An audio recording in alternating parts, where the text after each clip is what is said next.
Morning! Okay, ngayon po ay dadako na tayo sa pag-aaral ng kanyang salita.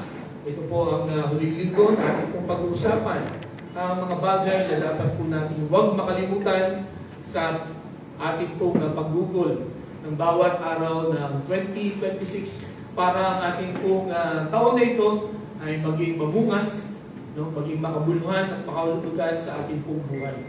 So sa ating pong pagpapatuloy, buksan natin ang ating mga Bibles sa 2 Timothy chapter 2 at ating pong babasahin ang verses 1 to 7. 2 Timothy chapter 2 verses 1 to 7. Basahin po natin ulit ito ng sagot-sagutan. Ang sabi po sa verse 1, "You then, my son, be strong in the grace that is in Christ Jesus." And if you are learning in the presence of many witnesses, trust reliable people who will also qualify to teach others. Join with me in suffering like a good soldier of Christ Jesus. No one serving as a soldier gets entangled in civilian affairs, but rather tries to please his commanding officers. Similarly, anyone who competes as an athlete does not receive the victor's crown except by competing according to the rules. Together, the hardworking farmer should be the first to receive and share their crops. Reflect on what I am saying, for the Lord will give you insight into all this. Pagpalaan po ng Panginoon ang pagkabasa ng kanyang salita, tayo po ay manalangin. Dakilang Diyos, sa umagang ito, amin pong pag-aaralan ng inyong salita. Muli Panginoon, kami nagpupulit ng papasalamat sa inyo pong pagtuturo sa amin. Lalo na po ngayong unang buwan ng taong ito. Panginoon, tulungan mo kami na maging intentional sa lahat, Panginoon, ng aming pong mga gagawin. Lalo na po sa aming pagsunod sa inyong pong kalooban. Kaya Panginoon, samahan mo na kami sa huling bahagi ng aming pong pag-aaralan ngayon pong buong ito. Nawa Panginoon ay huwag namin itong makalimutan at ito Panginoon ang gawin namin na gabay sa isang buong taon na ito na dadaan sa buhay namin. Samahan mo na kami Panginoon sa aming pag-aaral, kaming dalangin sa pangalan ng Jesus. Amen. Ang isa sa pinaka-paborito ko na panoodin sa Olympics ay yung 4x2 relay. Po sa athletics po. Ewan ko po kung napapansin niyo ito, yung 4x2 or 4 na mga runners na tatakbuhin nila yung 200 meters. No? At nakakatuwa po ito, very exciting. Sapagkat una, mamamangha kayo sa bilis tumakbo ng mga participants. No? Para talagang mga kabayo, parang mga lumilipad sa hangin. No? Hindi ko po alam kung napanood nyo yung mga runners ng US dito po huling Olympics. Grabe po ang bilis. At alam po ninyo, para kayo manalo dito, hindi lamang kailangan mabilis kang tumakbo. Kailangan sa relay, meron silang hawak na baton. Dapat tama ang iyong pagbigay sa susunod na runner. Kasi pag mali ang pagbibigay mo, pagka yun ay nahulog, pag hindi niya yung nahawakan, talo na kayo agad doon. Kung mahawakan man ngayon, o madampot niya, late ka na. Kasi dapat saktong-sakto. Okay? So, dito po, sa 200 relay na ito, merong technique kung paano mo ipapasa yung baton. Okay? Hindi mo basta yung ipapasa, hindi mo ihahagis. Merong posisyon ng kamay nung aabot at yung mag-aabot. Okay? Ganito, dapat ang posisyon. Okay? At sa kanilang pagtakbo, ang sisigaw ay yung mag-aabot. Pagka sinabi nung mag-aabot ng up, ang ibig sabihin, itataas na nung nasa unahan niya, yung kamay niya, na kailangan mataas yung kamay, hindi nakaganto. Kundi dapat shoulder level nung magpapasa sa kanya ng baton. Tapos yung magpapasa ng baton, dapat nakaganto ang pagpapasa. Hindi pa pa ganoon, Hindi pa pa ganoon. Kailangan nakataas yung thumb daw. Okay? And then, tingnan po natin itong rules na ito. Merong lugar lang kung saan po pwedeng ipasa ito. Itong mga red na ito, nakita niyo yung mga red na yan, yan ay 80 meters. Pag tumakbo ka na ng 80 meters, Naandyan na yung ano, yung 180 meters. Kasi 200 to eh. So pagka nasa 180 meters ka na, naandun na yung aabot nung baton mo. So, kailangan may pasa mo siya within 20 meters. Pag lumampas ka doon, disqualified ka na. Okay? So, talaga kailangan ito ng practice, ng precision, ng accuracy. Sapagkat the moment na lumampas ka doon, o kaya hindi mo siya naiabot, kahit na ikaw ang pinakamabilis, kahit na ikaw ang record holder, kahit na ikaw ang pinakasikat, pinakamayaman na runner, pag hindi mo siya naiabot ng maayos, no? Pag kaya na nahulog, talo ka. Kumbaga, yung succession ng bato na yun ay mapuputol at yun nga, pag hindi mo siya na-practice, pag hindi ka nag-prepare, no, ay sa halip na kasiyahan ang may dudulot nito sa'yo, ay kahihiyan. Mga kapatid, alam nyo ba, na sa ating pong pamumuhay bilang mga Kristiyano, no, bukod sa ang Christian life daw ay a marathon, para sa akin, it is an obstacle race. No? Kasi marami mga challenges along the way. Pero meron din tayong baton na hawak, no? Na kailangan pong ipasa natin ito. Okay?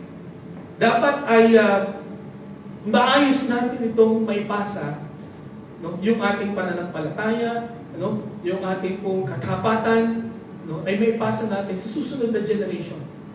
No? Kasi ang Christian life daw po ay parang chains. No? Ang bawat isa sa atin ay link. Okay? So ang tanong ngayon pong umaga, no, sino kaya ang pwede ninyong pagpasahan, no, ng inyong pananampalataya, ng inyong katapatan sa ating pong Panginoon? No? Sapagkat kung papag-aralan natin itong pong salita ng Diyos, ito pong Biblia, po, lahat po, lalo din sa New Testament, it is expected that, kailangan natin ipasa ito sa iba. Okay? Dapat tuloy-tuloy po in every generation Christianity. Okay? Kaya ngayon pong January, no, as we start the year, maganda na pag-isipan na po natin. No? Meron pa tayong 6 na araw, no, na pag-isipan kung anong path ang ating pong pipiliin. No? Or kung tayo ba ay magiging conscious, magiging intentional tayo, or laging bahala na lang si Batman. No? Kung laging bahala na lang si Batman ang ating pong prinsipyo sa buhay, no po, sigurado, no, maraming mga bats, no, na pupunta sa atin, na mapapahamak po sa atin. Meron pong tamang daan. No? Meron pong tamang paraan para gugulin ang bawat araw ng bawat taon. Okay? Meron pong nakalagay sa Biblia kung paano natin ito gagamitin, mga kapatid. At ang daan na yun ay ang daan ng Panginoon. You have to choose the way of God. No? Sapagkat ang daan ng Panginoon, yun po ay tama. At yun ang lugar na hindi ka maliligaw. Yun ang daan na makakarating ka, no, sa dapat mong marating. Kaya noong first Sunday, dapat maging intentional ang ating pong Christian living. No? Dapat maging seryoso tayo. No? Dapat kailangan nating pagplanuhan yung ating pong pamumuhay, no, bilang mga Kristiyano, bilang mga tagasunod ng Panginoon sa taong ito. Di po ba? Huwag nating sana, tawag dito, isipin na, sige, kung may opportunity, no? Sige, kung may chance, no? I-apply ko. Hindi po. Kailangan sa bawat sitwasyon ng buhay po natin, dapat Kristiyano tayo. No? Sa bawat circumstance ng buhay po natin, dapat Kristiyano tayo. Dapat ang sinasabi natin, ang iniisip natin, at ang kinikilos natin, dapat we are all Christians. No? We should be a follower of Christ. Hindi lamang tuwing linggo. No? Dapat 24/7, you are a Christian. Okay? So, kailangan maging intentional Christian tayo, yung ating pamumuhay. Ang pangalawa, we need to have an intentional personal devotion. No? Dapat sadyain natin. No? Katulad ng ginawa ng Panginoong Jesucristo nung nandito siya. Madaling araw pa lang, no? Tulog pa ang lahat, bumabangon na siya, pumunta siya sa isang lugar na walang makakaabala sa kanya para manalangin. Okay? Magagawa nating mabuhay ng tunay na Kristiyano. No? If we will be intentional in our personal devotion. Intentional ba? Meron ba kayong date sa Panginoon every day? No? Meron ba kayong oras na sa oras na yun, pagka pumalo yung oras na yun, tatanggalin mo lahat ng mga distractions. Lahat ng ginagawa mo, ititigil mo. At makikipag-usap ka sa Panginoon. Kahapon may pinapanood akong isang vlog. At sabi nitong vlogger na ito, reporter din siya. May ini-interview daw siyang dating senador. No? May ini-interview siya ng senador. At habang nag-i-interview siya, biglang dumating yung bunsong anak ng senador. No? At alam po ninyo, pagdating ng bunsong anak ng senador, lahat ng interview, no? Lahat ng tinatanong ng reporter, ang sabi ng senador, pwede bang itigil muna natin ito? Kasi dumating ang anak na bunso. Na yung bunso niyang anak ay 9 years old. No? At ang sabi ng bunso, Dad, ibili mo naman ako ng halo-halo. Gusto kong kumain ng halo-halo. Kaya nagpa-order siya ng halo-halo. At pagdating ng halo-halo, ang sabi ng bunsong anak niya, Dad, subuan mo naman ako. At sinubuan niya. So yung reporter, instead na siya ay ma-turn off dun sa senador na yun, na-appreciate niya. No? Yung time na binigay niya dun sa anak. Talagang inubos. No? Pinaubos nung tatay yung halo-halo dun sa anak. And after that, saka lang siya nagpa-interview ulit. Okay? So ganun ka-importante yung relationship niya sa kanyang anak. So mga kapatid, ngayong umaga, we need to be intentional in our personal devotion to the Lord. No? Sa oras, or kung may oras man kayo, or kung wala, dapat meron tayo mga kapatid na oras para sa ating Panginoon. At pag dumating yung oras na yun, ano man ang ginagawa natin, sana po itigil natin. No? Sapagkat it is a sacred time, important time, para sa ating pong relationship sa ating pong Panginoon.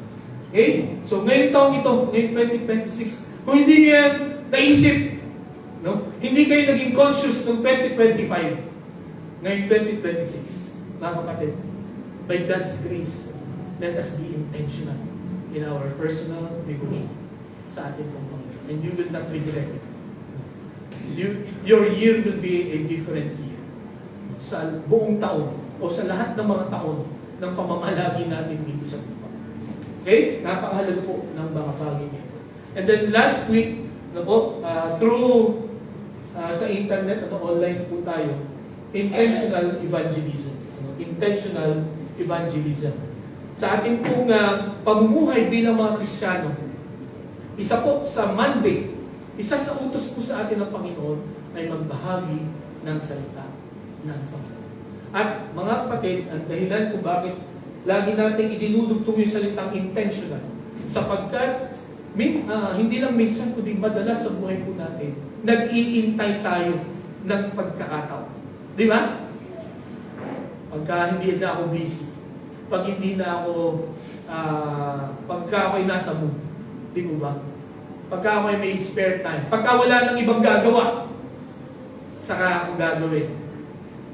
Mga kapatid, pagka ganito ang ating pong perspective pagdating po sa evangelism. Gagawa at gagawa ang diablo, si Satanas, ng paraan, no? Para hindi natin magawa ang evangelism. Para hindi tayo magkaroon ng oras sa ating pong Panginoon. Para hindi natin maisip na mamuhay nang naaayon sa kalooban ng Panginoon. Magbibigay, magpapadala ang diablo ng distraction sa atin. Kaya we need to be intentional, mga kapatid. Kailangan maging conscious tayo. Pagplanuhan natin, sadyain natin ito po, na magbahagi ng salita ng Panginoon. Ang mga posisyon na kung nasaan kayo ngayon, no? Hindi po aksidente kung bakit kayo nandiyan. No? Hindi dahil sa pangangailangan kung bakit nandito tayo sa Metro Manila ngayon. Di ba ba? May purpose ang Panginoon. No? At kaya tayo nandyan, no? Kaya tayo estudyante, kaya tayo nag-work sa lugar na yan, ay para maging ilaw at asin.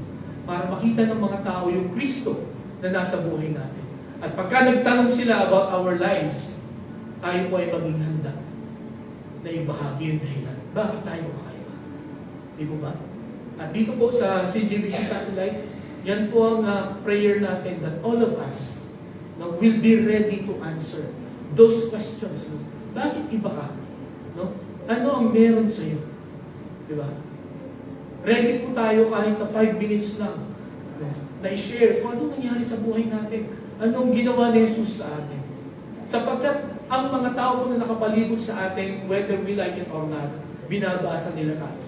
At sabi nga doon sa isang article na nabasa ko, your life might be the only Bible version that other people can read. Di ba? Maaaring yung ibang mga tao hindi pa nakapagbasa ng Bible. Maaaring yung buhay natin ang makita lang nila na Biblia, na magandang balita. Kaya napakahalaga po na ating pong ipamuhay ng ayos yung ating pong natututunan dito po. And mga kapatid, gusto ko pong sabihin sa inyo, ngayong umaga, we have the ability to live according to the will of the Lord. Because the Lord Jesus is in our hearts. The Holy Spirit will give us strength. Ano po? Ang dapat lang na gawin natin is to obey. At yun, the Lord will do the rest. Let us be intentional in our evangelism. Nawa mga kapatid, ngayon pong 2026, kahit isa lang, may mabahaginan tayo ng salita ng Diyos. No? May mabahaginan tayo ng magandang balita ng kaligtasan. Sapagkat sa panahon ngayon, sa mga nangyayari sa atin at mangyayari pa, alam niyo po ba, na ang ultimate na magiging longing ng mga tao dahil sa mga kaguluhan na ito is to hear a good news. At ang shooting na good news na pwedeng marinig ng mga tao ay yung balita buhat sa langit na pwede tayong maligtas. Na hindi mananatiling ganito ang ating at tayo po lamang ng mga tagasunod ng Panginoong Jesucristo ang makakapagsabi. So mga kapatid, we need to be intentional in our evangelism. At ngayon pong umaga, nais ko pong pag-usapan natin, we need to be intentional in our discipleship. No? Intentional discipleship. Eh, ano bang ibig sabihin ng intentional discipleship? Ano pong ibig sabihin ko? Basahin niyo po natin. Ready? Begin. Intentional discipleship is a deliberate and conscious effort to guide individuals in their spiritual growth and formation. It involves a personal commitment, a strong relationship between mentor and disciple, and a holistic approach that encompasses all aspects of human development. So, nais ko pong makita natin dito, no, yung intentional discipleship, ito po ay deliberate and conscious. No? Talagang sasadyain mo, no, pagpaplanuhan mo, na ito ay effort na hindi ito po madaling gawin. No? To guide individuals in their spiritual growth and formation. Formation. So, pansin niyo yung word na guide. No? Ang ibig sabihin po, gagabayan natin sila. Hindi natin kaya silang gawing disciple. We will only guide them to be a disciple. Ang Panginoon ang gagawa talaga sa kanila. Ang magpo-convert sa kanila to become disciples. In fact, ang Diyos ang gagawa sa atin. No? Na tayo po'y maging tagasunod ng Panginoon. Ito pong mga ginagawa natin ito, these are all guides. Itong sinasabi ko sa inyo, itong itinuturo sa inyo ng mga leaders ninyo, ng ate at kuya, no? Ito po ay mga guides. No? Pero yung nagkukonvict sa atin pong mga puso, yung nagpapalago sa atin, nagpapatatag sa atin, it's God's word. No? Ang Panginoon ang kumikilos.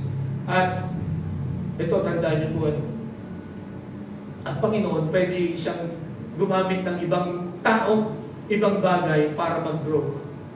Kaya kung sakaling ayaw mong sundin ang Panginoon, God will use somebody else. No? Pero yun nga, makikita po natin na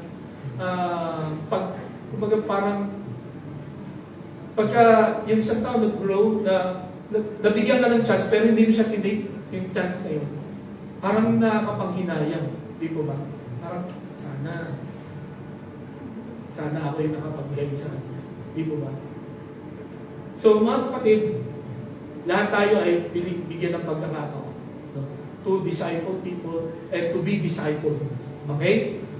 Kasi, syempre sa simula pa lang, hindi na-expect ng Panginoon na mag-disciple ka na. No?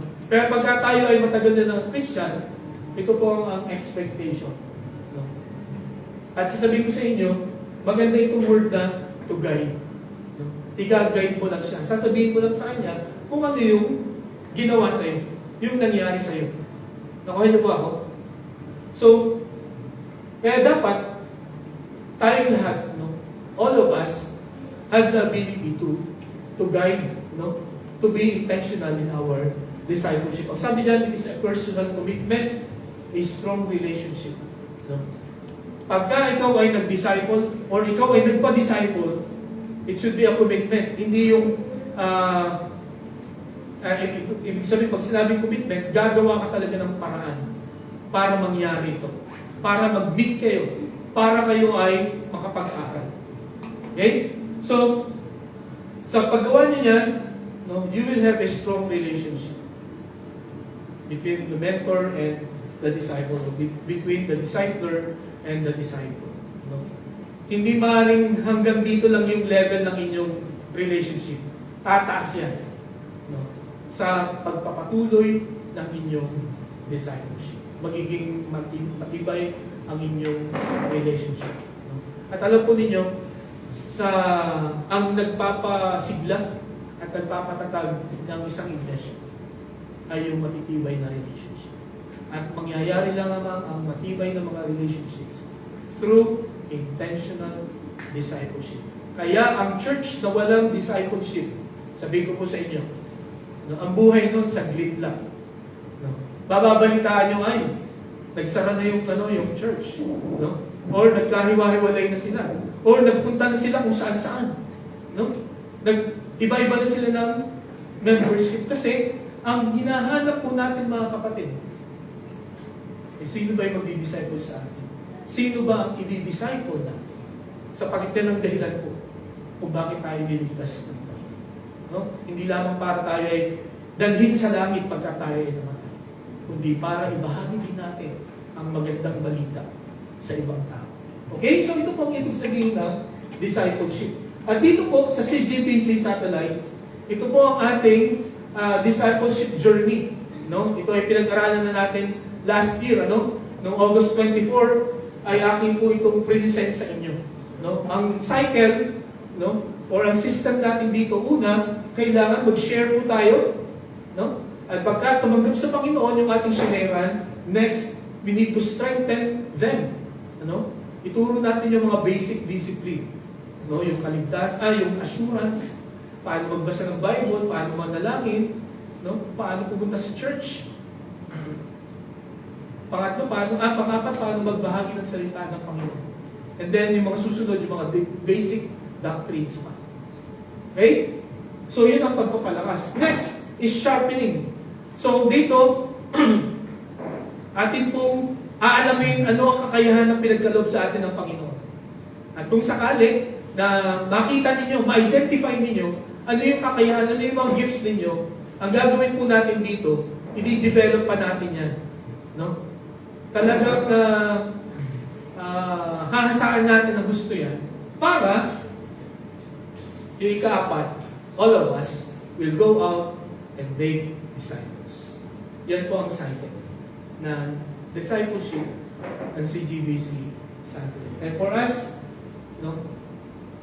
para mangyari po ito, we need to be intentional. Hindi pwedeng, hindi ako pinakausap ni Pastor. Hintay ko si Pastor na sabihan ako, saka ako kikilos. No. Kung ikaw ay inuudyo ka ng banal na spirito sa umaga mo, huwag mong isnabin. Sabihin mo na. ganito ang pwedeng niyong gawin ngayon kung umaga nito. Magpa-disciple kayo or mag-disciple kayo. Ano yung difference? No? So, as I've said, hindi naman nila-expect ng Panginoon na kung hindi pa tayo marunong, ay mag-disciple na agad tayo. May paraan. No? Ang Panginoong Jesucristo, nung tinawag niya yung kanyang mga unang apostol, ang una niya sinabi, "Follow me, and I will make you fishers of men." Hindi niya sinabing, "I will make you fishers of men." Hindi niya sinabi, kundi, "You follow me first." So, atin pong pag-aralan ang paraan ng Panginoon muna bago tayo mamalakaya, bago tayo humayo, no? Bago mangyari itong ating tema. No? Kailangan bring them in, build them up, and then you send them out. No? Hindi pwedeng ito muna. Okay? Kailangan ito muna ang dalawang ito. So, we need to be intentional in our discipleship. Meron pong isang writer na nagsabi. Ito po. Basahin niyo po natin. Ready? Begin. The tragedy of the modern church is that we are often accidental about our growth and intentional about our comfort. Paul calls us to flip that script. Okay? Yan ang dahilan bakit natin pag-aaralan itong sulat ni Apostol Pablo kay Timoteo. No? Sapagkat kahit noong una pa, noong panahon ni Apostol Pablo, ang gusto ng mga mananampalataya ay yung maging comfortable na kanilang Christianity. No? Pagka sila nahirapan, nagdunong sila. No? Kumbaga, ang growth ay ina-expect lang nila pagka maganda ang sitwasyon. Pag walang problema, pag walang bayarin, no? Pagka walang trabaho, no? Yun ang tinatawag na accidental growth. No? Bagay niya, bahala na si Batman pagka may panahon. At ang madalas pinag-uukulan natin, paano ba magiging convenient ang Christianity sa mga tao para pumunta? Ang kanya, kung papanoodin nyo ang manonood kayo sa YouTube ngayon sa Amerika, alam niyo ba yung mga mega churches ngayon ay unti-unti na silang bumabagsak. Unti-unti na nilang nare-realize na ang babaw ng kanilang pananampalataya. Why? Because the churches, hindi naman lahat, but many of the churches in the US, na ganun tayo kung ano ang sinasabi at ginagawa sa US, hindi nang ginagaya natin. Pero again, hindi lahat Kundi marami ngayon sa mga Christian churches, lalo na dito sa Metro Manila, ang nag-iisip, paano magiging convenient ang Christianity sa Metro Manila. Di ba? Hindi na nila iniisip yung sacrifices, no? Hindi nila iniisip yung commitment, no? Kailangan kung ano yung saan madali, no? Kung saan hindi maaabala. So, yan ang tragedy ng modern church ngayon. Ang iniisip natin, ang inuubos natin ang panahon natin, paano magiging convenient sa lahat ng Christianity. Pero mga kapatid, dapat po intentional ang ating pong growth. At ang growth, mga kapatid, hindi po ito madali. Hindi ito overnight. No? Many times, it requires sacrifices. Nagsakripisyo na ba kayo para makilala niyo talaga ng gusto ang Panginoon? Para lumago talaga ang ating spiritual lives. Ano na yung mga sacrifices na ginawa natin?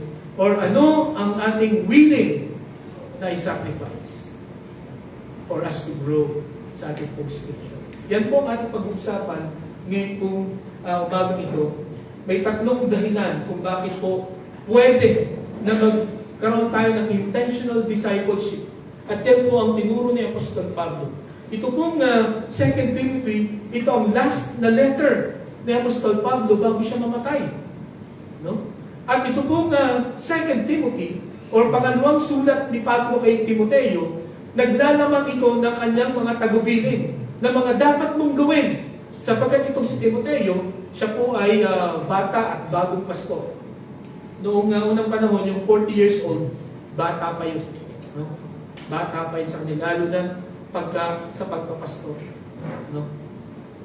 ang mga kumbaga pinapakinggan, nire-respetong pastor noong unang panahon ay mga edad na 60 years old. Pero pagka ikay 40, parang bata ka pa noon. Kaya pinagbilinan ng gusto ni Pablo, si Timoteo, na huwag kang ma-discourage, no? Huwag kang mag-quit kahit na hindi ka nila pakinggan. Basta maging example ka lang, no, sa kanila, sa tamang pamumuhay. Itong bahaging ito na sinulat ni Apostol Pablo ay ano ang gagawin mo, anong ituturo mo, no, sa iyong church pagdating sa discipleship. Okay? Ang una na dahilan kung bakit tayo dapat at bakit tayo intentional discipleship is the source of power. No? The source of power. Yung pinagmumulan ng authority, ng kapangyarihan, ng lakas. Okay? Ang sabi dito, sa 2 Timothy chapter 2, verse 1, basahin nga po natin. Ready? Begin. You then, my son, be strong in the grace that is in Christ Jesus. Pansinin niyo po yung salitang, be strong in the grace that is in Christ Jesus. Okay. Nung sinabi po ni Apostol Pablo na my son, hindi po tinutukoy ni Apostol Pablo na biological son niya si Timothy. No? Sapagkat si Timothy po ay half Jewish and half Greek. Okay? Yung tatay niya ay Greek, yung nanay niya ay Hudyo. Okay? At ang nag-share po sa kanya ng gospel, according po sa Acts chapter 16, ay yung kanyang nanay at yung kanyang lola.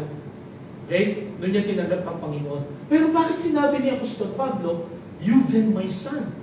No? Sapagkat noong unang panahon, no po, ang mga nagdi-disciple, no? Yung mga discipler, ang turing nila doon sa mga nag-aaral sa kanila ay anak. Sapagkat kanilang tinutulungan itong mga tao ito na lumago sa kanilang pananampalataya. Okay? So, ang ibig sabihin po, sinabi dito ni Apostol Pablo na you my son, hindi siya biological parent or hindi rin siya spiritual parent. Kundi, ang ibig sabihin nito, discipler si Apostol Pablo ni Timoteo. Kaya po. Ngayon, ang sabi niya, be strong in the grace that is in Christ Jesus. The source of our strength, mga kapatid, ay ang biyaya ng Panginoong Jesucristo. Hindi yung talino natin, no? Hindi yung lakas natin, hindi yung galing o hindi yung ganda ng church natin, hindi yung ganda ng sistema natin sa church, hindi yun ang magpapagaling sa atin sa discipleship. No? Kundi, ang magsusustain sa atin, ang magsistrengthen sa atin, sa pinapagawa ng Panginoon sa atin na mag-disciple, ay ang biyaya ng Panginoon. At bakit grace? No?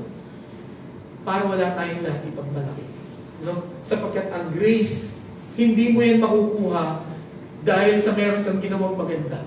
Ang grace ay binibigay, no? Ikaw man ay disobedient o hindi. No? Ito ay buhat galing sa Panginoon. No? Walang requirement, no? Ibibigay lang niya yun sa'yo, no? Para makatulong sa'yo. Okay? At alam po ninyo, ito ang napansin ko. At alam ko mapapansin nyo rin ito. Every time na may papagawa ang Panginoon, God will give us strength. Diba? Sabi dito sa Matthew chapter 28, verse 18. Basahin niya po natin. Ready? Begin. And Jesus came and spake, saying, all power is given unto me in heaven and in earth. And then, ang sabi doon sa verse 19, go and make disciples. Okay? And then, ang sabi doon sa Acts chapter 1, verse 8, basahin nga rin po natin. Ready? Begin. But you will receive power when the Holy Spirit comes on you, and you will be my witnesses in Jerusalem and all Judea and Samaria and to the ends of the earth. Mga kapatid, tandaan niyo po ito.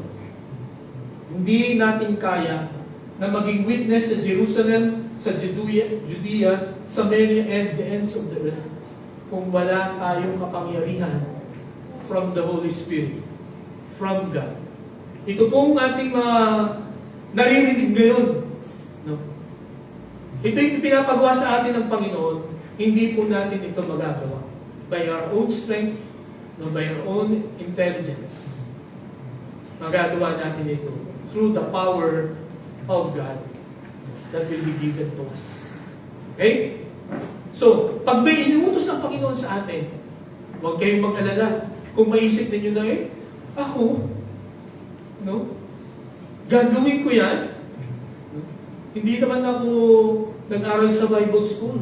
No? Hindi naman ako ganito kasipag mag-aral ng Bible. Hindi naman ako ganun kadalas manalangin. No? Magagawa natin yan through the power of God. No? Sabi pa dito sa 2 Corinthians chapter 12, verse 9, basahin niya po natin ulit. Ready? Begin. But he said to me, my grace is sufficient for you, for my power is made perfect in weakness. Therefore, I will boast all the more gladly about my weaknesses, so that Christ's power may rest on me. Alam niyo po ba, kung merong tao na may karapatan na mag-quit sa ministry, alam niyo po ba si Apostol Pablo yan? Sapagkat ito pong talatang ito, no? Kung babasahin niyo yung mga naunang mga talata, ang sabi ni Apostol Pablo sa Panginoon, I prayed 3 times, earnestly 3 times, no, that God will remove this thorn in the flesh. Hindi doon binanggit kung ano yung thorn in the flesh na yun. Pero ang sabi doon, talagang sakit. No? According sa mga Bible scholars, possible na lumalabo na yung mata ni Apostol Pablo dito. Sapagkat nung sinusulat niya daw ito, mas malaki yung mga letters kumpara doon sa mga ibang mga letters niya. Ito malalaki. So marahil, ito yung thorn in the flesh. Okay? Or yung iba naman, meron talaga siyang isang sakit siguro na talagang pe-pray niya, maaaring cancer or kung ano man, na talagang sinikap niya nung napagalingin siya ng Panginoon. Pero, ang sabi ng Panginoon, by grace is sufficient for you. Ang ibig sabihin, hindi ko tatanggalin yan. Kundi, pagyayamanin ko yung biyaya ko. Ang magpapalakas sa iyo ay yung biyaya ko. No? Kaya ang sabi ni Apostol Pablo, therefore, I will boast all the more gladly about my weaknesses. Anong ibig sabihin po niyan? Every time na maisip ninyo na hindi nyo kayang gawin yung pinapagawa ng Panginoon, dapat mas matuwa kayo. Why? Because the grace of God will be sufficient to each one of us. Ang ibig sabihin nun, magagawa natin yan. At pag nagawa natin yan, hindi tayo yan. Ang Panginoon ang kumikilos. Nakaya po ako?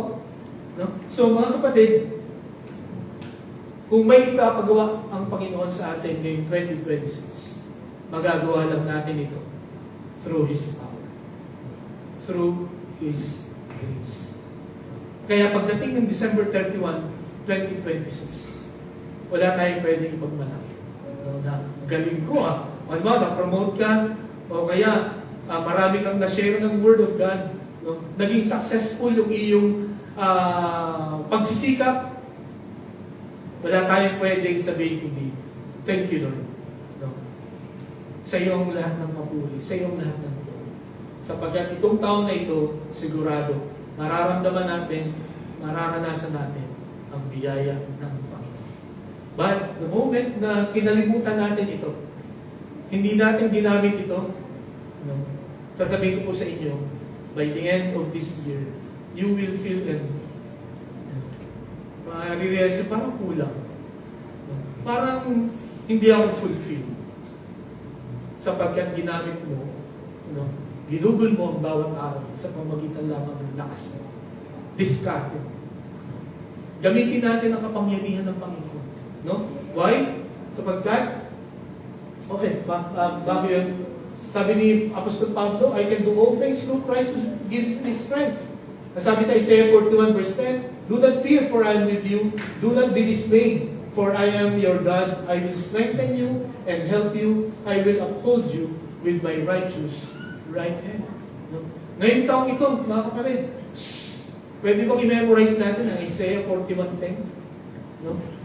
Sapagkat hindi prinamis ng Panginoon na magiging smooth, na mablalaho na ang mga problema at kaguluhan sa buhay po natin. Hindi niya po prinamis yan. Prinamis niya, do not fear, do not be dismayed, because I will strengthen you. And I will help you, I will uphold you with my righteous right hand. So ano ang sitwasyon nyo ngayon? No? Ano ang kinakaharap ninyo ngayon? Ano nakikita ninyo sa inyong future? Entrust everything to the Lord. No? Itataas na kayo. Palalakasin na kayo. Huwag tayong matakot, mga kapatid. Ano ang hinaharap ng CGBC satellite? I do not know. Pero ito po ang natutunan ko kung mabasa ko. I will entrust CGBC satellite. Hindi ako ang magpapalago. No? Hindi ako ang mag-aayos ng mga buhay natin. No? Kundi ang Panginoon. Ang pwede lang dapat natin gawin, i-entrust natin sa Panginoon. Okay? So, ang gusto kong makita natin, this power is available. No? Nung sinabi ito ni Apostol Pablo, be strong in the grace of the Lord Jesus Christ. This power, this grace is available sa ating lahat. Okay? Pwede natin itong gamitin. At ang pangalawa, we need to accept it. No? Kahit na yun ay available, pero kung nakatingin ka lang, wala kang gagawin, hindi rin mangyayari yung plano ng Diyos sa buhay natin. We need to accept it. Hindi ka pwede mag-disciple, no, if you don't have the power of God. Kahit na anong gawin mo, no? Kahit na anong galing mong magsalita, no? Kahit na anong galing mong magturo, kahit na ang ganda ng material mo, if you will not use the power of God, you will be a failure. Wala ka magiging. Kasi dapat mong unang isipin, bakit natin magagawa ang intentional discipleship? Because of the power of God. The source of the power is in us. Ang Panginoong Kristo, ang Banal na Espiritu ay nasa atin. Kung kaya, mga kapatid, ngayong umaga, hindi pwedeng sabihin natin na hindi ko kayang mag-disciple. Because the power is in us. May dahilan kung bakit tayo binigyan ng ganitong kapangyarihan. Number one, for us to disciple others. Okay? So, we need to accept it. No? We need to use it para mangyari itong kalooban ng Panginoon. Ang pangalawa na gusto kong makita natin dito, bakit pwede at bakit kaya natin magkaroon ng intentional discipleship, hindi lang dahil sa the source of power, but the successive procedure. No? Because of the successive procedure. Tuloy-tuloy na paraan. Ang discipleship, ang Christianity, dapat po ay tuloy-tuloy. Alam niyo po ba kung bakit nakakilala tayo sa Panginoon?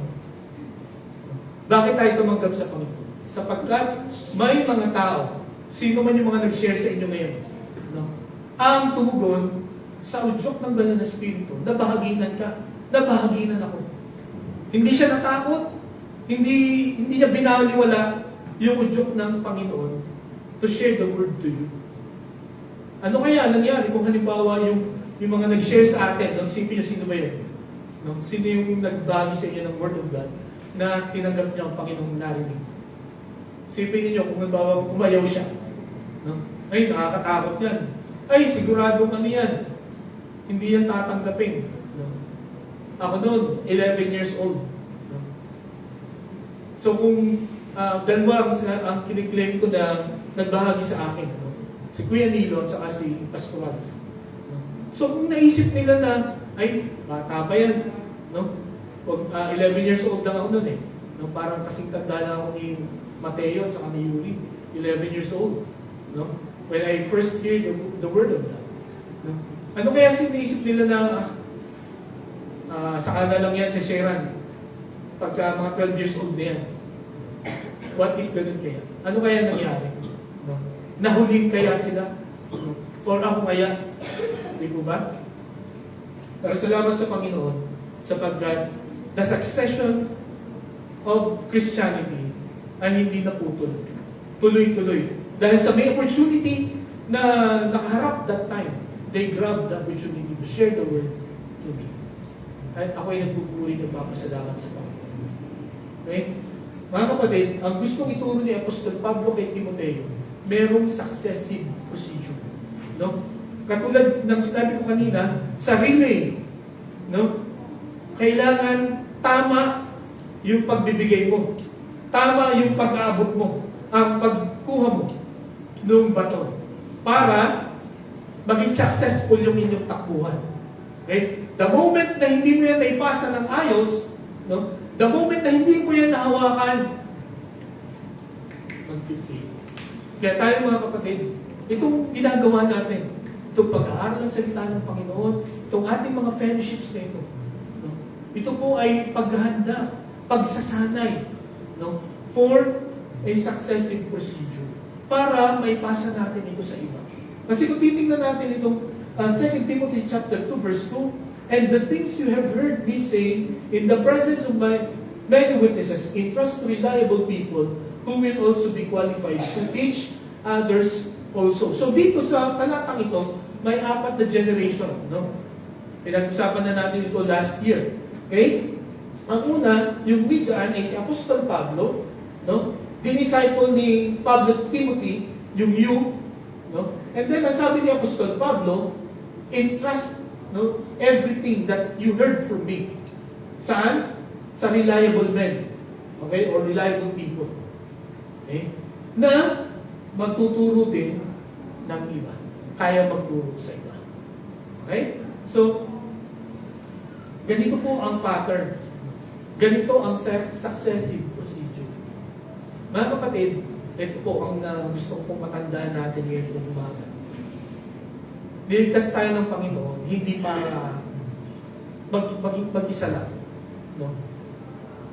Niligtas tayo ng Panginoon para ibahagi sa iba yung ginawa ng Panginoon sa buhay. Siguro, sabihin natin, bakit kailangan ako ba? Di ba mas effective kung mga anghel na lang ang maging evangelist?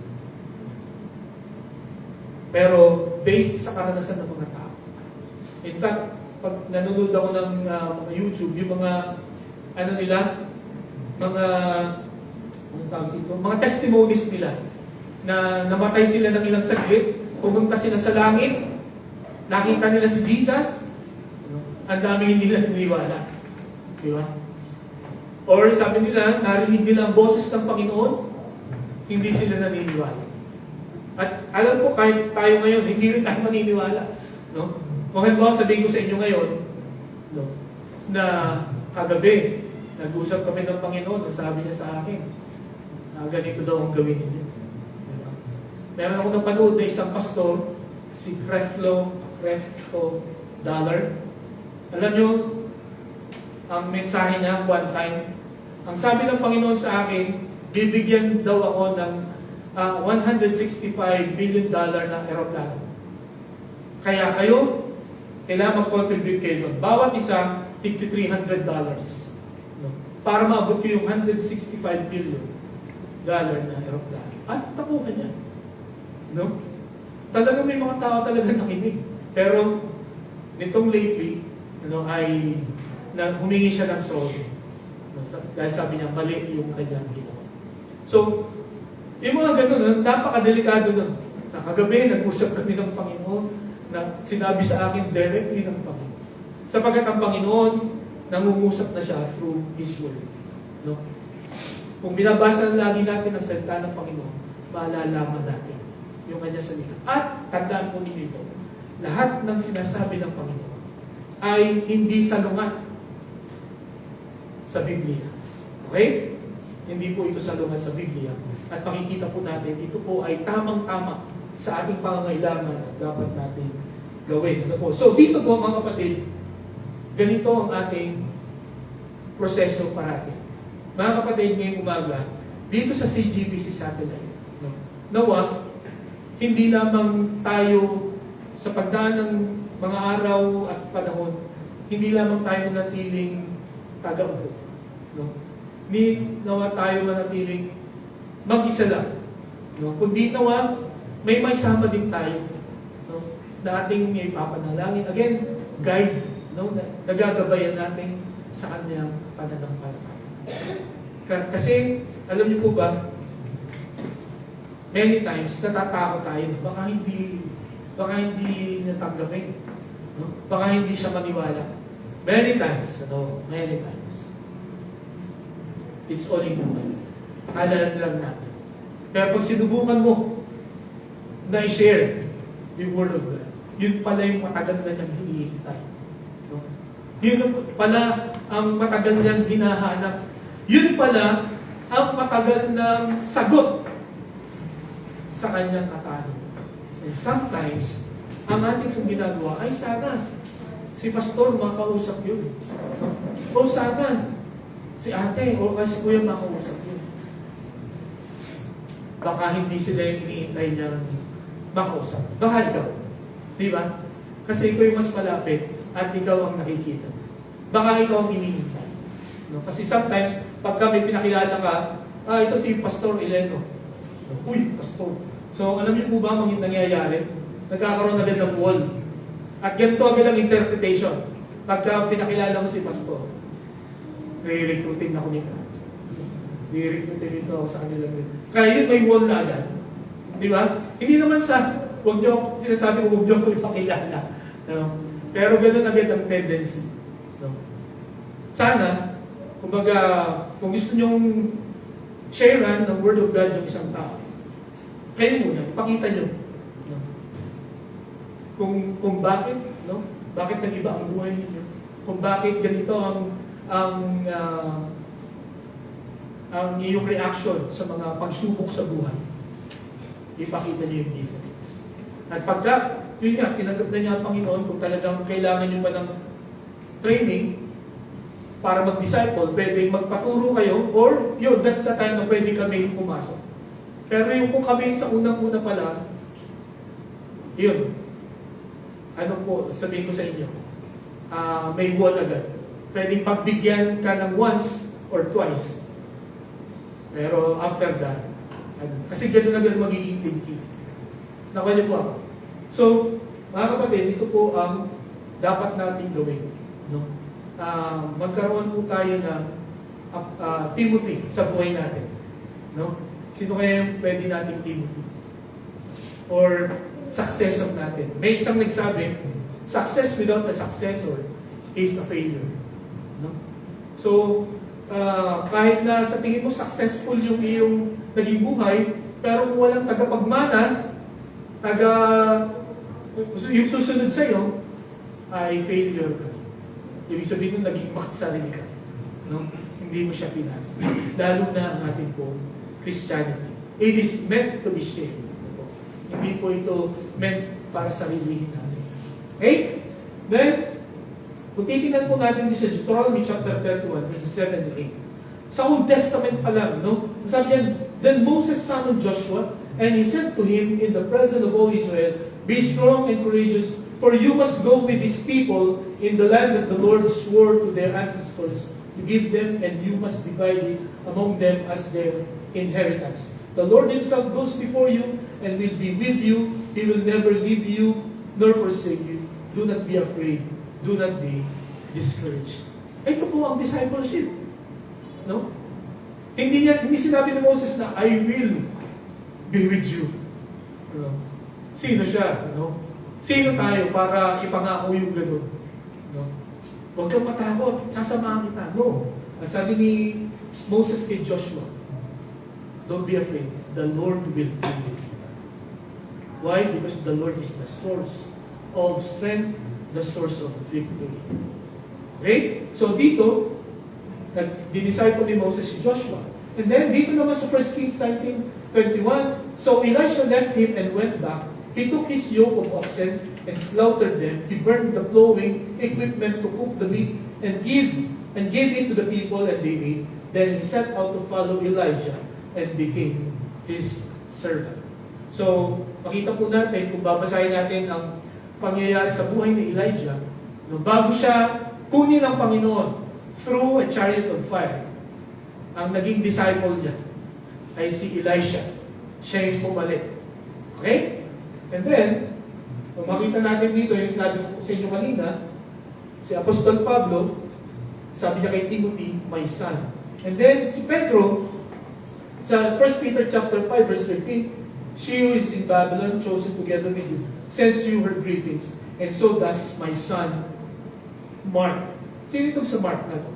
Itong si Mark na ito, ito po yung si John Mark, ito yung sumulat ng Book of Mark. Okay? Hindi nakita ni Mark ang Panginoong si Kristo. Pero, bakit ganun na lang kadetalye yung pagkakasulat niya tungkol sa buhay ng Panginoong si Kristo? Because he was discipled by Peter. Okay? At kung matatandaan din po ninyo, itong si John Mark na ito, ang unang kasama nito ay si Pablo. No? At saka si Barnabas. Pero, sa kalagitnaan ng kanilang missionary journey, nahirapan itong si John Mark. Kaya sabi niya, babalik na ako, uuwi na ako. Hindi ko kaya itong ginagawa ninyo. Kaya nagalit si Pablo kay John Mark. Kasi gusto pa rin isama ni Barnabas itong si John Mark. Kasi kamag-anak ni Barnabas itong si John Mark. Isama na, bigyan mo pa ng another chance. Sabi ni Pablo, hindi. Iniwan niya tayo eh. Pero nung pinauwi na ni Pablo itong si John Mark, si Pedro po ang nag-disciple sa kanya. At after few years, ang sabi ni Apostol Pablo, this John Mark is very useful in the ministry. Why? Because Peter discipled him. So mga kapatid, alam niyo po ba na kahit na gaano ka gulo yung buhay natin, once na ma-disciple po tayo, no? Magpa-disciple po tayo, at once na tayo po nag-disciple, we will be useful in the ministry. Okay? So, napakahalaga po ng intentional discipleship sapagkat mangyayari yung kalooban ng Diyos sa bawat isa sa atin. So, ito po, sana hindi natin ito makalimutan. Itong cycle, no, itong process natin pagdating po sa discipleship. No, una, sharing, strengthening, sharpening, sending. Nasa na po kayo dito sa cycle na to? No, madalas maraming tumitigil sa strengthening. Mga kapatid, ganito po, sana huwag tayong masanay at maging comfortable na inaalagaan lang lagi tayo. Sana huwag natin isipin, kailangan alagaan muna ako. Kailangan, they should meet my needs first. Di ba? Sana, umabante naman tayo dito. Dumating tayo sa sharpening. At sana, umabot tayo sa sending. Na tayo rin po ay magdi-disciple ng iba. Let us pray for that this year. Ngayon 2026, sana sa biyaya ng Panginoon, sa kapangyarihan niya na nasa atin. Maging disciple tayo and at the same time, makapag-disciple din tayo. Okay? So, ang panghuli, sa dahilan, sa tatlong dahilan, kung bakit dapat at kaya nating maging intentional sa discipleship, hindi lamang because of the source of power, hindi lamang sa successive procedure, kundi, bago natin gawin number 3, tandaan natin, itong successive procedure, it is a guided practice. Hindi basta-basta pwedeng gawin mo lang ito ng walang guidance. Nasa Bible yan, kung paano mo dapat gawin. Si Pablo, ginabayan niya si Timothy. At si Timothy, dapat gabayan niya yung reliable men. At yung reliable men, kailangan gabayan niya yung others. Hindi pwedeng sariling diskarte dito. Kailangan God's way ang pag-disciple para maging maayos yung ating po paglago, yung ating discipleship. It is a guided practice. Second, it is a group participation. Hindi lamang si pastor. Sana mga kapatid, kung ang nasa isip nyo ngayon ay dapat ang number 1 o kaya ang dapat gumagawa nito ay si pastor lang, please, burahin nyo na yun sa isip nyo. Sapagkat ang sabi ng Panginoon, all of us. Kung sinabi niya yung Great Commission, hindi lamang 12 ang kausap niya. 120 yung kausap niya. Kung sinabi niya, go and make disciples of all nations.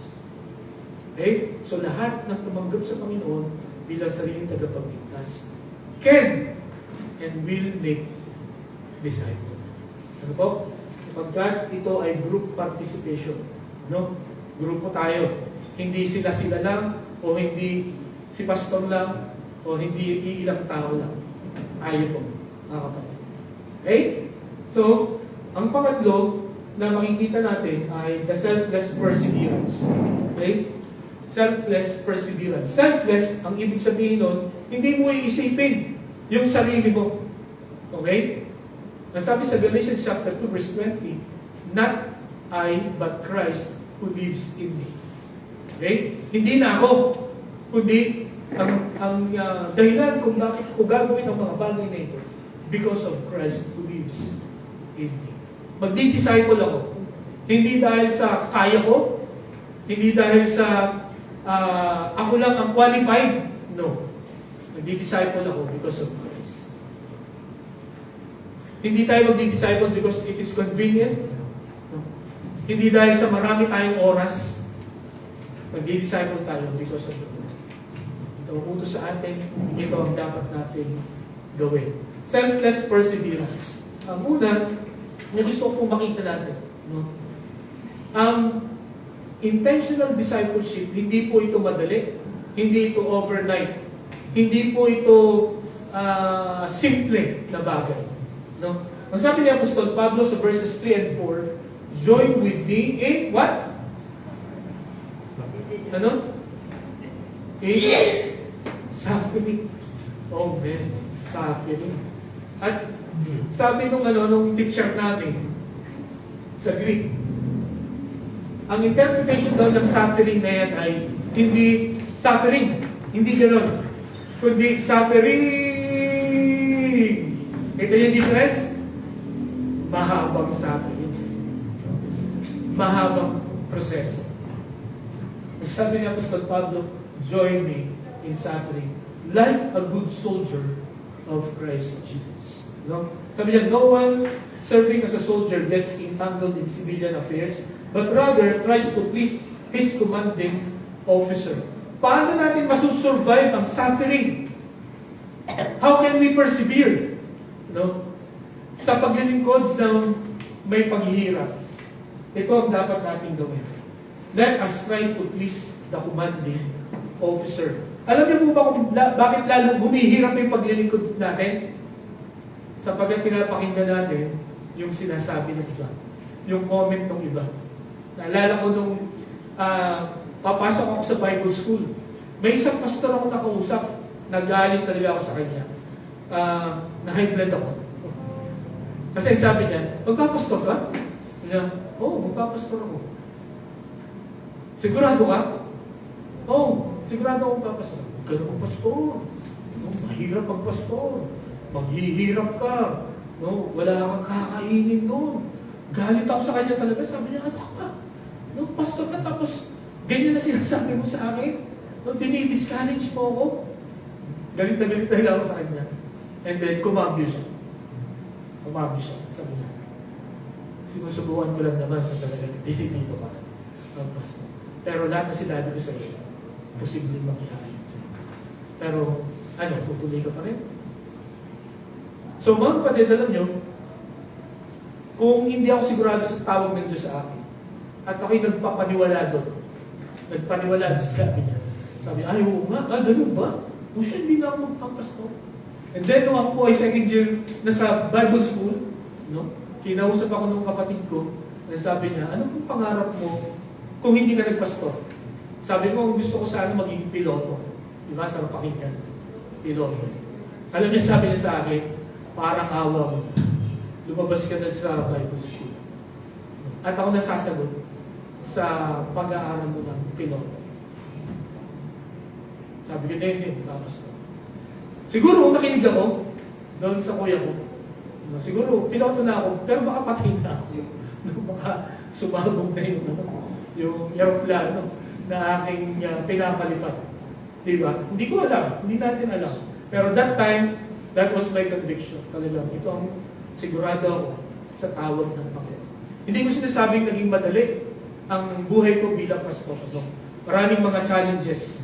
At maraming mga times na nakaka-discourage. At may mga times sasabihin ko sa inyo, nag-iisip ako, tama ba talaga itong pinasa? Pero every time nababalikan kung paano kaklaro na ipinarinig sa akin, sinabi ng Panginoon sa akin na ikaw ay magpapastor. Lumalakas ulit ako. Nagpapatuloy. At sabi dyan, you please your commanding officer. Huwag kang makinig sa sabi-sabi ng iba para hindi ka mahirapan. Ang gawin mo lang sa paglilingkod mo, be like a soldier. No? Kung ano na yung sinabi sa'yo ng commanding officer mo, yun lang ang sundin mo. Yun lang ang paniwalaan mo. Di ba? Para hindi ka magduda, para hindi ka malito. No?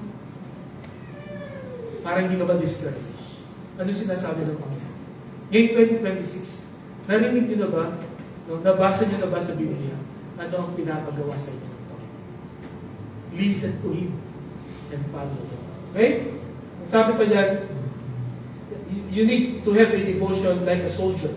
Okay? Next, similarly, anyone who competes as an athlete does not receive the victor's crown except by competing according to the rules. So, nung panahon na po dito ni Apostol Pablo, uso na itong athletics, itong takbuhan, itong running. At ang sabi niya, mananalo ka lang, makukuha mo lang yung corona mo, victor's crown, if you will compete according to the rules. Kung hindi ka magdadaya.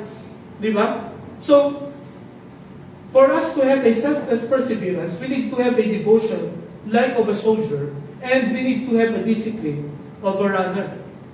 No? Of a runner pa, hindi unrunner. Okay? Of a runner. Okay? Ano yung ibig sabihin ng disiplina?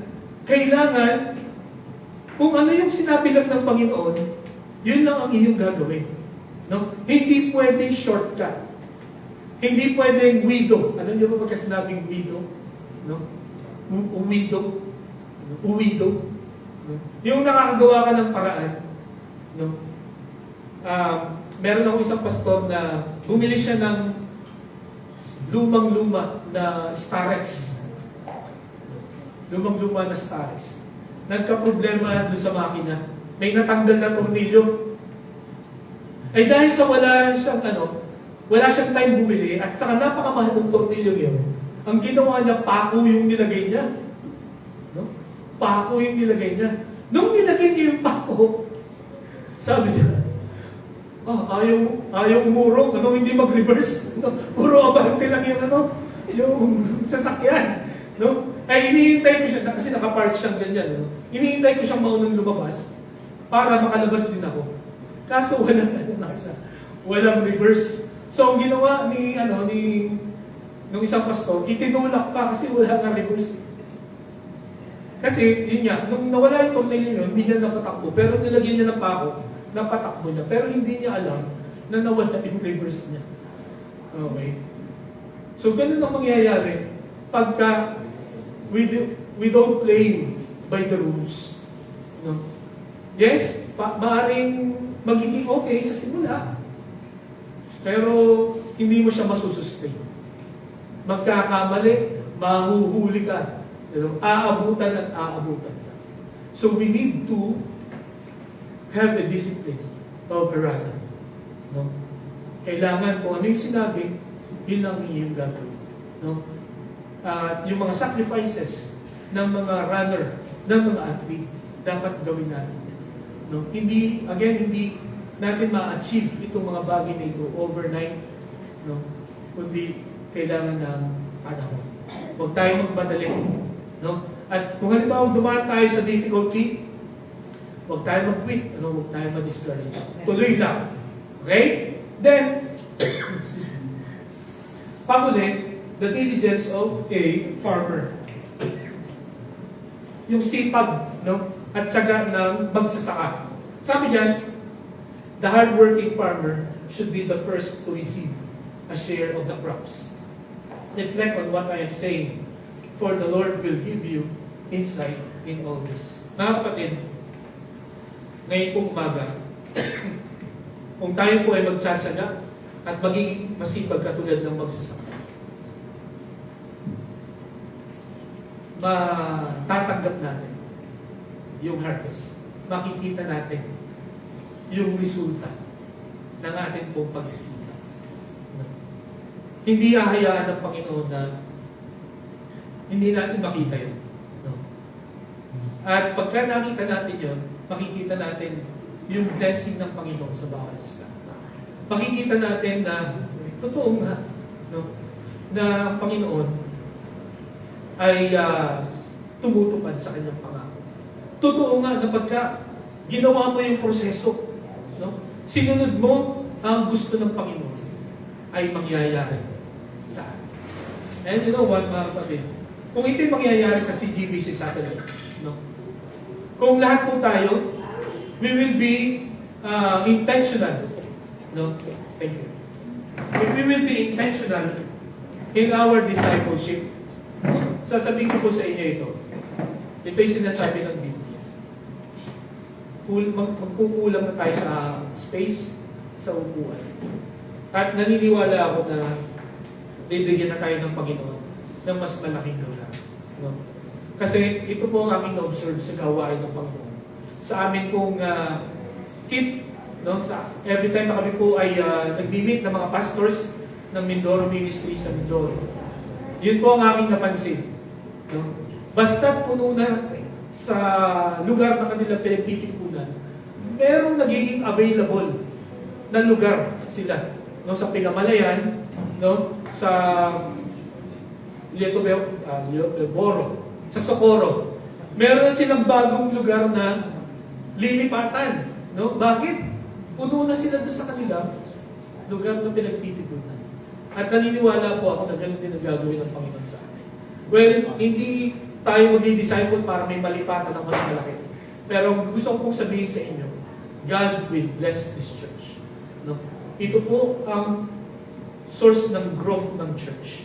When all of us will be intentional in our discipleship. Magtutuloy-tuloy po. No? At yung Christianity natin ay may papasa natin, no? Sa mga susunod na henerasyon. No? Kaya ngayong umaga, mga kapatid, sa tingin nyo, meron na ba tayo na mapapalipatan ng ating mga pananampalataya? No? Sana sa mga may pamilya dito, no? Pag-pray natin, yung ating mga anak, no? Yung ating buong family, sila yung ating mga unang maging disciples.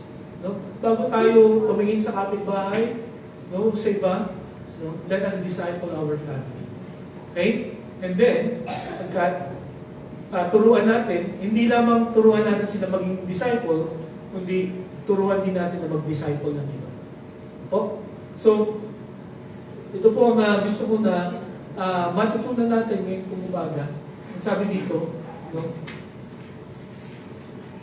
Magkakaroon tayo ng selfless perseverance if we will have a devotion like a soldier, like a runner, and be diligent like a farmer. Kaya mga kapatid,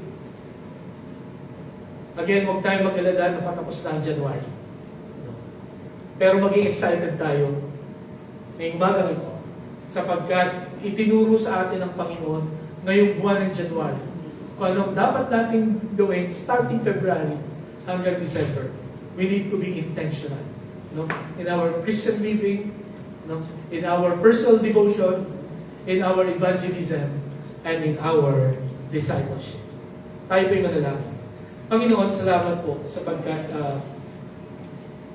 sa bawat sitwasyon ng buhay natin ay may katapat na guidance from your word. Ngayon po 2026, help us to be intentional. Huwag mong hayaan na ipaubayan na lang namin sa pagkakataon ang buhay namin. Panginoon, ang inyong salita ay bukas para malaman namin kung anong dapat namin gawin.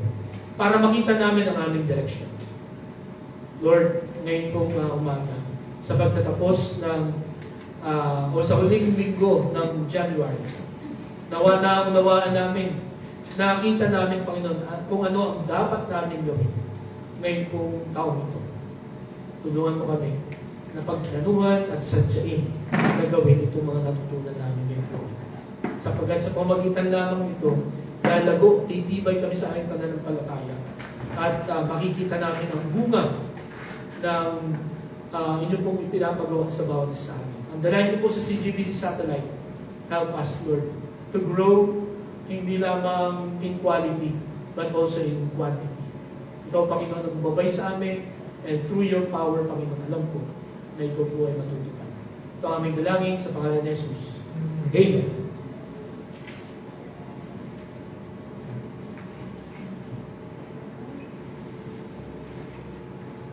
Salamat, Pastor, sa paalala sa salita ng Panginoon. Salamat sa salita ng Panginoon na ating pong napahinggan, naway magbigay sa atin ng burden na gawin ang kalooban ng Diyos. Each one of us ay makapag-disciple. Na ito yung kalooban ng Diyos para sa atin. May isang programa na natawag na Each One Reach One, na kung saan ang goal ng bawat isa habang nag-aaral at inaalam ang kalooban ng Diyos, may desire na makapag-share ng gospel at makapag-disciple. Inaya ko bawat isa na tayo po'y magsitayo. Ating awitin ang isa pong awitin, bigay sa atin encouragement all the way by Savior Days.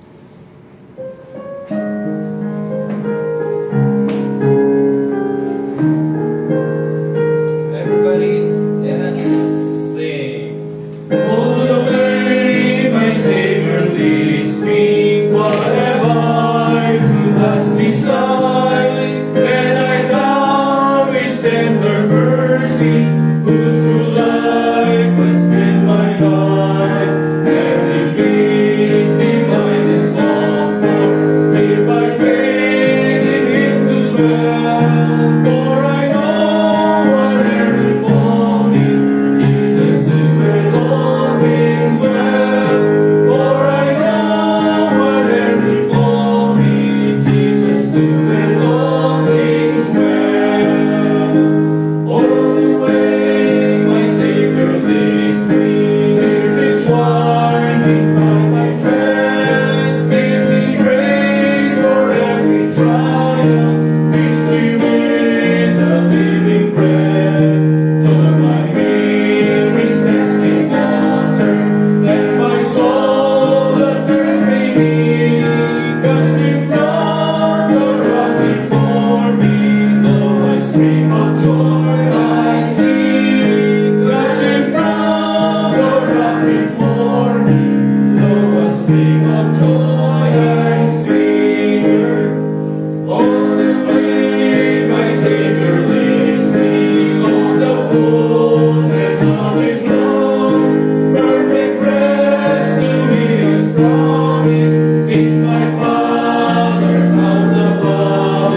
When my spirit lonely mortal leaves its flight to realms of pain, this my song through endless ages, Jesus lead me all the way.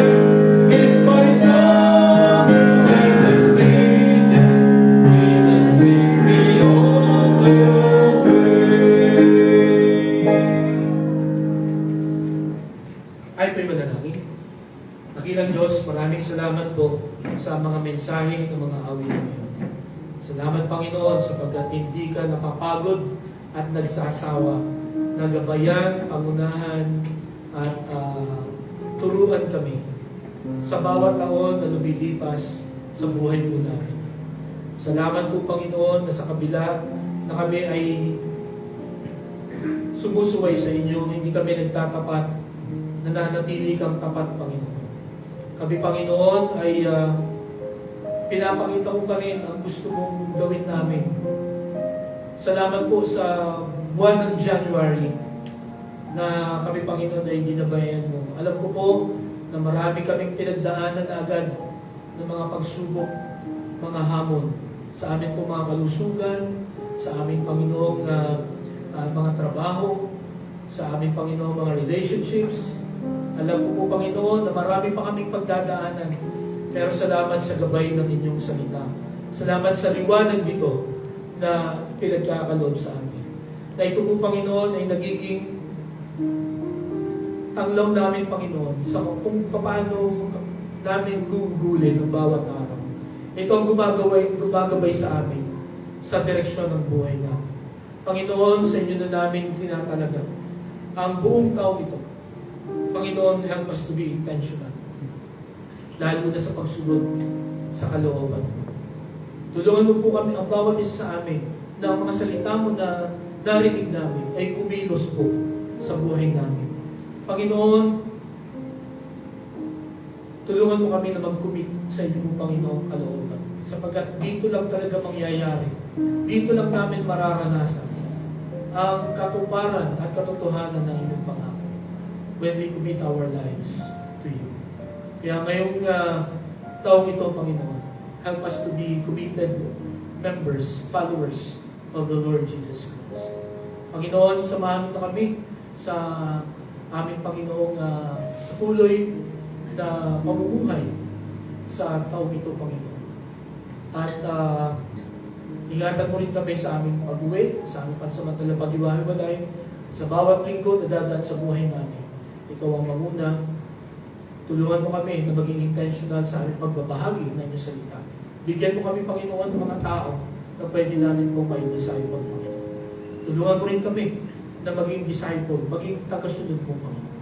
At dalayan ko rin na ikaw ang patuloy na magkaloob lahat ng aming po mga pangangailangan. Salamat po, Panginoon. Ito ang aming dalangin sa pangalan ng Panginoon Jesus.